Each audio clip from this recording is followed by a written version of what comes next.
ওয়ানাক্কাম friends, আমরা আছি তামিলনাড়ুতে পাম্বান ব্রিজে। এই সাইডটা ইন্ডিয়ান ওশান, যেখান থেকে 15 কিলোমিটার দূরে শ্রীলঙ্কা। এটা পাম্বান ব্রিজ। আর এই সাইডটা হচ্ছে বে অফ বেঙ্গল, যেখান দিয়ে রেল ব্রিজ দুটো যাচ্ছে। ওই নতুন পাম্বান ব্রিজ রেল ব্রিজটা লেফটে আর ওল্ড ব্রিজটা রাইটে।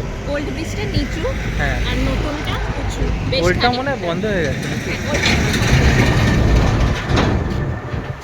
ওই পাশটা জাহাজ আসলে খুলে যায়, আমরা ওইটা অব্দি যাবো, কিন্তু এখন আপাতত এই ভিউটা আমরা এনজয় করবো। এই পাশটা বে অফ বেঙ্গল আর ওই পাশটা ইন্ডিয়ান ওশান।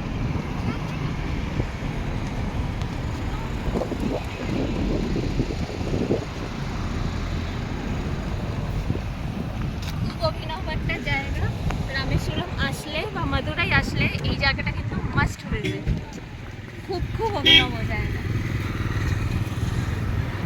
ওই সাইডে ঘুরে যাচ্ছি আমি, দেখে দেখে ভালো। আমি ক্যামেরাটা নিয়ে যাচ্ছি, নিয়ে যাচ্ছি ক্যামেরাটা। তুই যা।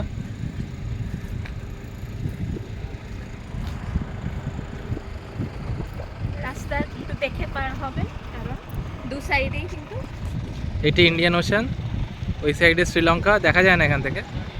এটা রামেশ্বরম আইল্যান্ডটা। 15 কিলোমিটার আইল্যান্ড আছে কিন্তু ফিশারি।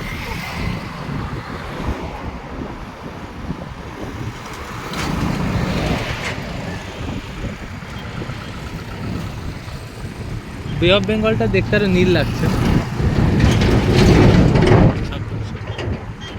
চমৎকার একটা জায়গা, মানে রীতিমতো গায়ে কাটা রয়েছে যে আমরা এরকম একটা জিওগ্রাফিক্যাল বিউটি, মাঝখানে দুটো দুদিকে দুটো, একদিকে ইন্ডিয়ান ওশান, একদিকে বে অফ বেঙ্গল। এত ইম্পর্টেন্ট জায়গা যেগুলো ছোটবেলায় আমরা ম্যাপ পয়েন্টিংয়ে পড়েছি, সেটা এখন মানে নিজেরা প্রত্যক্ষ করছি। অভিনব একটা অভিজ্ঞতা। এই যে পাম্বান নিউ ব্রিজটা দেখা যাচ্ছে এখানে কাছ থেকে। জলটা এখানে বেশ গ্রিনিশ ব্লু না? হ্যাঁ, খুব ট্রান্সপ্যারেন্টও। ক্যামেরায় কতটা ধরা পড়বে জানি না, কিন্তু মানে দেখা যাচ্ছে নিচ অবধি, একদম সমুদ্রের নিচ অবধি দেখা যাচ্ছে। আর মানে ডেপথটাও কম, মানে জলটা অতটা ডিপ নয়, যার জন্য নিচ অবধি স্বচ্ছ দেখা যাচ্ছে। তো পরিষ্কার দেখা যাচ্ছে। আমাদের সাজেশন, আপনারা আসুন, নিজেরা প্রত্যক্ষ করুন।